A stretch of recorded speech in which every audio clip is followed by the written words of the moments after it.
किया। गौरतलब है कि राम जन्मभूमि अयोध्या में विश्व हिंदू परिषद की 25 अगस्त से 84 कोसी यात्रा पर उत्तर प्रदेश सरकार ने प्रतिबंध लगा दिया था, जिसके खिलाफ विश्व हिंदू परिषद ने इलाहाबाद हाई कोर्ट में याचिका दायर की, जिसे कोर्ट ने खारिज करते हुए यूपी सरकार द्वारा लगाए गए प्रतिबंध को जायज ठहराया और प्रतिबंध के बावजूद 25 अगस्त को 84 कोसी यात्रा पर निकले वीएचपी के वरिष्ठ कार्यकर्ताओं समेत हजारों लोगों को गिरफ्तार किया।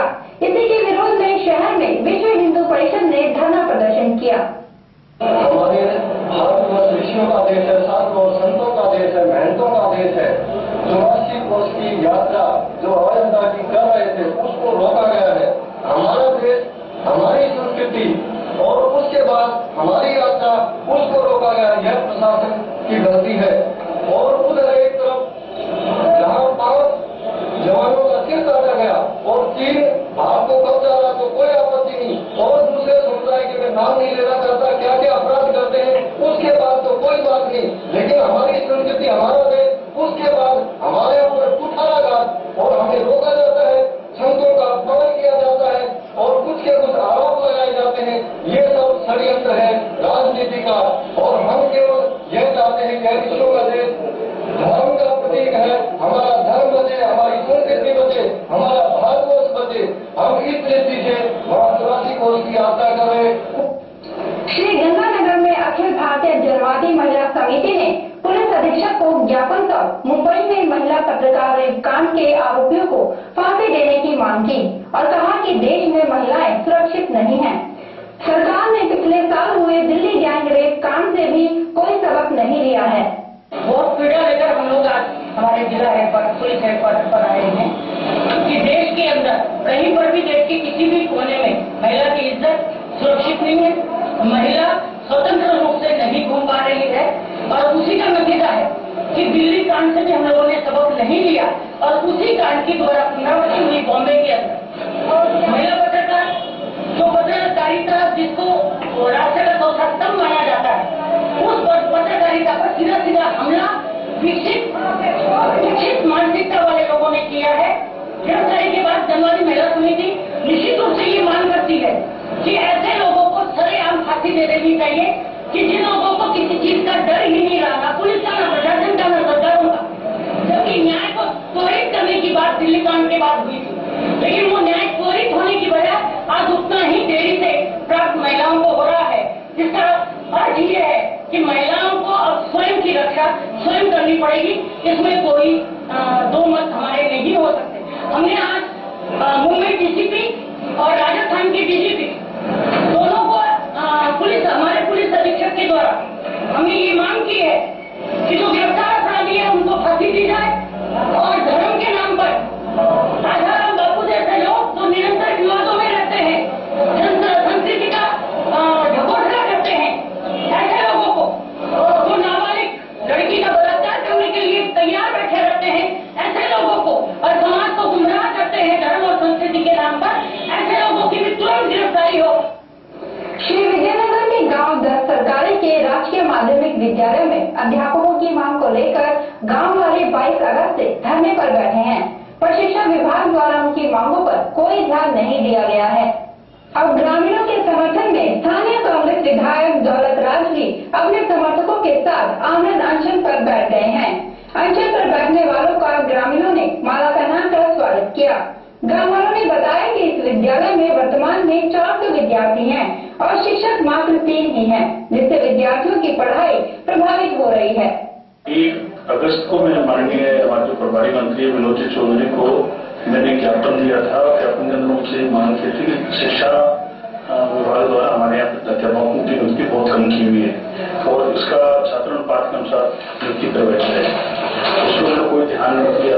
तत्पश्चात में जिला कलेक्टर 2 बार मिले और उनसे बातचीत की, उन्होंने भी समस्या को गंभीरता नहीं समझी और हमने उसके पश्चात 22 अगस्त का समय निर्धारित किया धरने का और उस दिन से हमने धरना यहाँ लगा रखा है। आज धरने का 5वां दिन है। आज हमने आमरण अनशन शुरू किया है। हम 7 व्यक्ति यहाँ बैठे हैं और 8वां व्यक्ति अभी पहुंचने वाला है। हम 8 व्यक्तियों ने आज यहाँ पे अनशन शुरू करने का आमरण अनशन शुरू कर दिया है।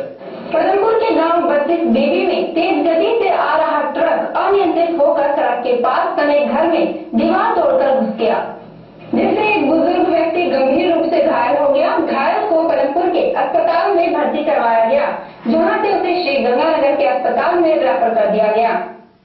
श्री गंगानगर के जिला कलेक्ट्रेट के सभागार में राष्ट्रीय खाद्य सुरक्षा अध्यादेश की क्रियान्वयन के संबंध में एक मीटिंग रखी गई, जिसमें अध्यादेश पर विस्तार पूर्वक चर्चा की गई। मीटिंग में सभी उपखंड अधिकारी, तहसीलदार, नगर परिषद आयुक्त, सभी संबंधित अधिकारी मौजूद थे। अनूपगढ़ के गांव 21 जेएम खोखरावाली की ग्राम पंचायत में सुरक्षा कर्मी की भर्ती में धांधली का आरोप लगाया गया है। ग्रामीणों ने बताया कि इस भर्ती की कोई भी विज्ञप्ति पंचायत भवन में चस्पा नहीं की गई थी। सरपंच व ग्राम सचिव की मिलीभगत से एक वार्ड पंच को इसकी नियुक्ति दे दी गई है। सहायक सचिव ने बताया कि मुझे इस बारे में कोई जानकारी नहीं है, अगर ऐसा हुआ है तो यह गलत है।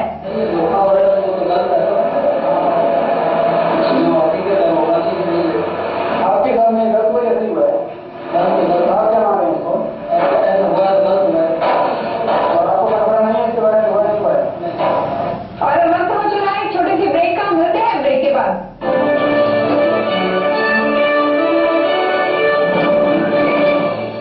राजनीतिक अंचल जनों की दुनिया का सर, पैशन की जगह जब परमात्मा का ध्यान, चिकित्सा हेल्थ की हर खबर। मैं अमरिंदर सिंह शिल्पी, मैं मुखपाल सिंह का, मैं कुलदीप सिंह, मैं डॉक्टर जगदीश वर्मा, और मैं विकास न्यूज।